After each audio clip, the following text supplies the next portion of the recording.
Սարգսյան, նախագծի հետ կապված, առաջին նախագծի, երբ որ քաղաքացիների, Հայաստանի քաղաքացին դրսում ապրող քաղաքացիների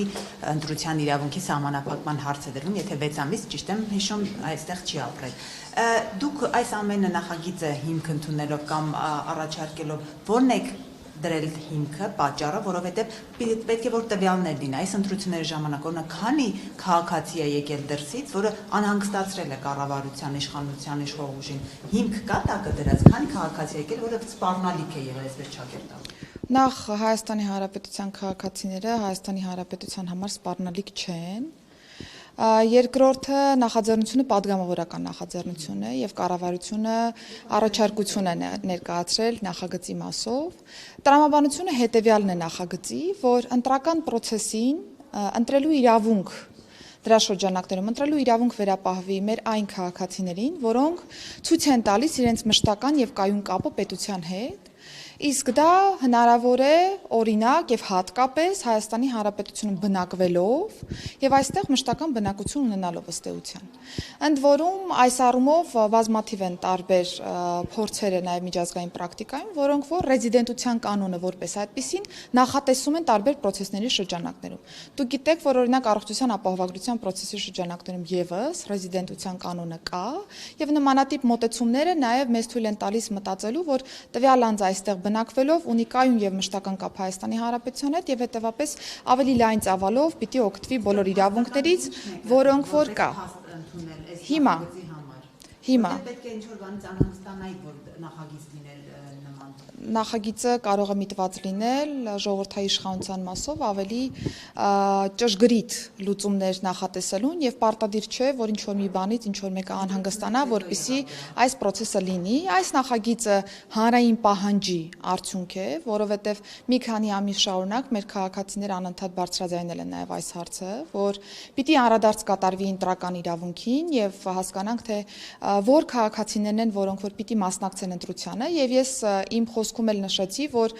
ժողովուրդը որպես իշխանության կրող եւ անձինք որպես նաեւ ընտրական կորպուսի, այսինքն տվյալ ընտրությանը մասնակից, նրանց ծավալները կարող են տարբերվել, որովհետեւ օրինակ տեղական ինքնակառավարման մարմինների ընտրության ժամանակ դու կարող ես լինել Հայաստանի Հանրապետության քաղաքացի, այսինքն հիմնական մուտքային պայմանը կա, բայց դու կարող ես օրինակ չբավարարել տվյալ տեղական ինքնակառավարման մարմնում մշտական բնակության հաշվառման ընդհանուր առմամբ կանոնի եւ հետեւաբար չընդգրկվես ընտրություններում ընտրացուցակներում որպես քվեարկելու իրավունք ունեցող անձ։ Եվ սրանով է նաև բացատրվում, որ այս երկու եզրույթները իշխանության կրող որպես ժողովրդի ներկայացուցիչ եւ ընտրական կորպուսի մասնակից դրանք իրարից պիտի տարանջատել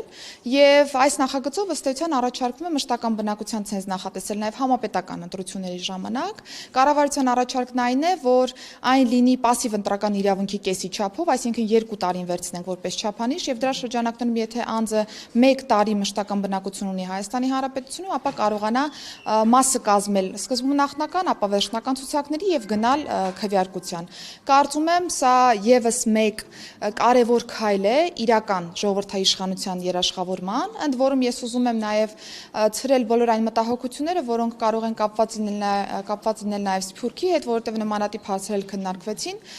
Դու կարող ես օրինակ այս ընտրությունների ժամանակ բավարարել ցենզին մասնակցել, հաջորդ ընտրության ժամանակ օրինակ չբավարարել ցենզին եւ չմասնակցել, այսինքն այն ունի վերականգնող բնույթ որպես այդպիսին եւ յուրաքանչյուր անձ եթե ցանկանում է մշտական եւ կայուն կապ ունենալ Հայաստանի Հանրապետության հետ եւ իրացնել իր այդ քաղաքական իրավունքը կարող է այստեղ բնակվել եւ իրացնել եւ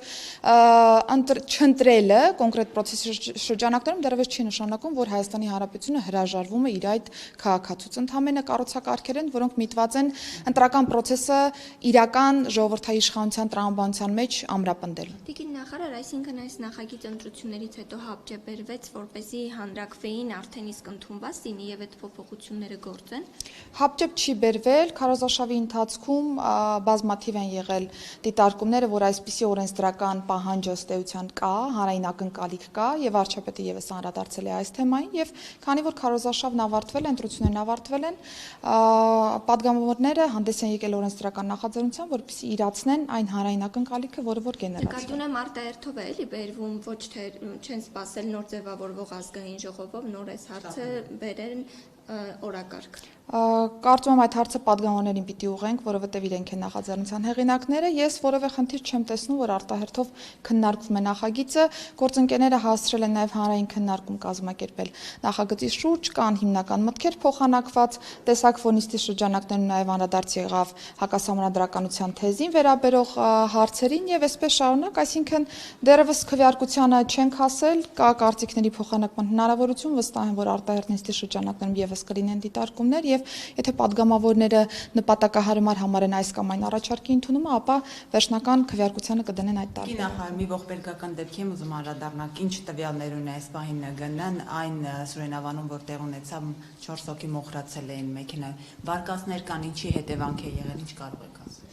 Իհարկե դեռևս փորձաքննության արդյունքներ չունենք եւ վաղ է որևէ վերջնական գնահատական տալ, բայց նախնական տվյալով ուզում եմ ասել, որ գազի արտահոսքի հետ գործ ունենք ըստ էության, որովհետև ունենք նաև որոշակի ապացույցներ, որոնք որ վկայել են, որ հենց դա է եղել պատճառը, կսպասենք փորձաքննության արդյունքներին, արդեն վստահ եզրահանգումների կգանք։ Ամեն դեպքում սպանության հետ գործ չունենք։ Եվ քանի որ կառավարության կազմն է ձևավորվում, արդեն եղել է խոսակցություն ձեր եւ պարոն Փաշինյանի միջև, դուք մնում եք ձեր պաշտոնին, թե փոխարինողներ է փնտրում Փաշինյանը։ Հայաստանի Հանրապետության վարչապետը սահմանված ժամկետում կանի նշանակումներ եւ հանդես կգա հայտարարությամբ, այլ ասելիք չունեմ։ Ուզում եք մնալ պաշտոնավարել։ Այս պայմանությամբ զբաղեցնում եմ ներքին գործերի նախարարի պաշտոնը, այսքան։ Տիկին նախարար եւ կապված այս նախագծի հետ արդյոք արտահերթ ընտրությունների խոսակցություններ կարող են լինել, որպես ընդդիմությունը նաեւ այդպես էր մեկնաբանում։ Նմանատիպ խոսակցություններ այս պայմանությամբ չկան, կայացել է մեր հերթական ընտրությունները եւ ժողովուրդը կատարել է իր ընտրությունը, կան ձևավորված արդեն ընտրական process-ի շրջանակներում ուժեր, որոնք որ անցել են խորհրդարան, հնդածից նաեւ համանդրական դատան է դիտարկում բողոք եւ կարծում դրանով կեզրափակվի մնացյալ հարցերի հետ կապված որևէ քննարկում չկա այս բանի։